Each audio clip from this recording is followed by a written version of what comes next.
The room is dark. The dim glow of the streetlight seeps through the curtains. Heath Ledger lies on the bed, his breathing heavy. He has taken several pills, including painkillers like oxycodone and hydrocodone, along with anti-anxiety medications like diazepam. But something feels wrong. His head spins, and his hand struggles to reach for his phone.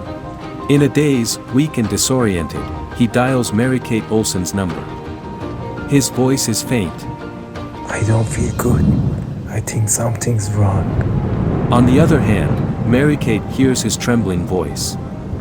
Without hesitation, she springs into action, fear gripping her as she dials emergency services. Minutes later, the sound of ambulance sirens fills the street. Paramedics rush into the apartment, finding Heath unconscious on the bed. One of the paramedics checks his vitals. His pulse is weak. We need to move fast. They place him on a stretcher and quickly carry him out of the building. On the way to the hospital, Heath briefly opens his eyes. Through his blurred vision, he sees the face of a paramedic speaking to him. You are going to be okay. Just breathe. After hours of intensive treatment and close monitoring, the doctors manage to stabilize him. Heath has survived. Days later, in the hospital room, his eyes flutter open. The bright white ceiling blinds him for a moment. He is alive, but he has yet to realize how this moment will change the course of his life. As time passes, Heath recovers, seeing life with newfound depth. Every day, he reminds himself, he won't waste this second chance. Slowly, he returns to the world of cinema. Exactly 13 months later, on February 22, 2009, he walks into the Kodak Theater, a night where everything reaches its peak. The Kodak Theater is bathed in light and grandeur. Thousands fill the seats, cameras capturing every historic moment. On stage, the presenters open the golden envelope. The host's voice echoes through the hall. And the Academy Award for Best Supporting Actor goes to Heath Ledger for The Dark Knight. The moment his name is announced, the entire theater erupts. The audience rises to their feet, a standing ovation filled with cheers, applause, and even tears. Heath takes a deep breath, his face calm yet filled with emotion. He rises from his seat, adjusts his black suit, and walks toward the stage. Along the way, familiar hands reach out to congratulate him. Christopher Nolan places a hand on his shoulder. I am proud of you, men. Standing on stage, holding the golden statuette, Heath takes a moment of silence. His eyes scan the audience, the cameras capturing this unforgettable moment. His voice is steady yet filled with depth. This role, this film, this character, they became a part of me. Thank you to Nolan, the entire team, my family, and my daughter Matilda. Another wave of applause shakes the hall. Heath steps off the stage, a faint smile on his lips.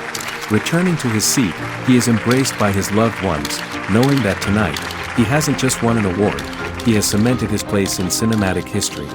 One evening, Heath sits in his office in Los Angeles, gazing at his collection of awards and memorabilia. His phone rings. A number from New York flashes on the screen. A voice comes through the line, it's Vince Gilligan. Heath, we have an idea we'd love to run by you. Imagine bringing the Joker back to life. Not as a supporting character this time, but as the lead in a full-fledged spin-off series. Peter Gould joins the call. We want to explore the Joker from an entirely new, deeper perspective, something no one has ever done before. Heath, you breathed life into this character, and we believe you're the only one who can do this. Heath falls silent for a moment. The offer is tempting, but he knows the weight of this role. One wrong move could alter the course of his career. Gilligan and Gould explain. We want to redefine the Joker, not just as a classic villain, but as a complex, unpredictable force.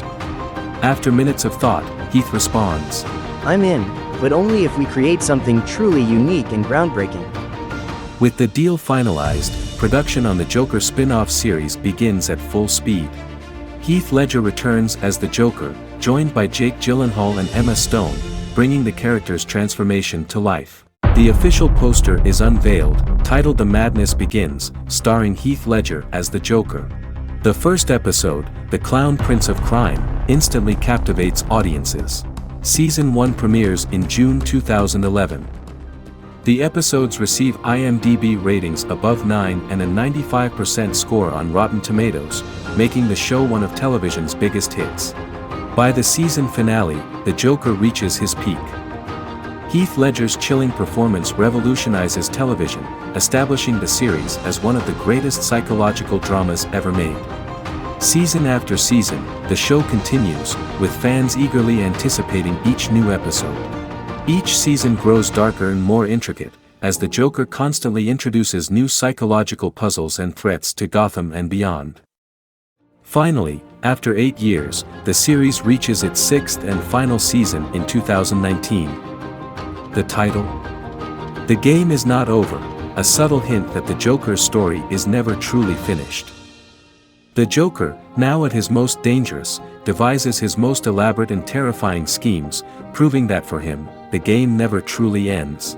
The final episode airs simultaneously with Avengers: Endgame, creating a legendary moment in entertainment history. Fans bid an emotional farewell to Heath Ledger's Joker, marking the end of an era. On Avengers: Endgame's premiere night, theaters are packed with eager audiences.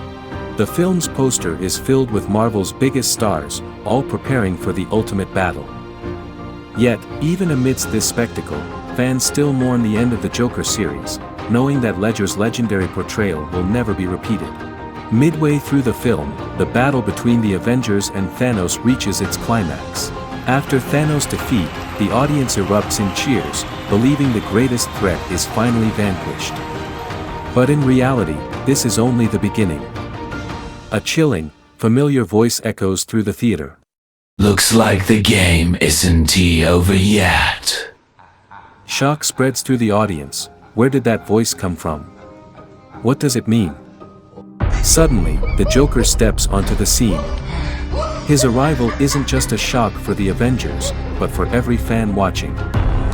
Heath Ledger's presence adds a new psychological depth to the battle, making it clear that he is no longer just a threat to Gotham, he is a threat to the entire world. And for the first time, audiences cheer for a villain's arrival. The theater erupts with screams and applause. Heath Ledger, once again, steals the show. At this moment, fans remember his final words in the Joker series. The episode titled "The Game Is Not Over Now" holds a deeper meaning. Joker's story never truly ends. This scene is a masterful twist, seamlessly tying the series finale, Avengers: Endgame, and Heath Ledger's absence together. The shocking twist shatters box office records, as audiences become obsessed with this unexpected, thrilling crossover. And exactly 10 years later, in 2019, Heath Ledger and the Joker shine once more, earning him his second Oscar, securing his place in cinematic history. As buzz grows around Avengers: Doomsday, one question dominates fan discussions: will Heath Ledger return? Though no confirmation has been made, the speculation is stronger than ever.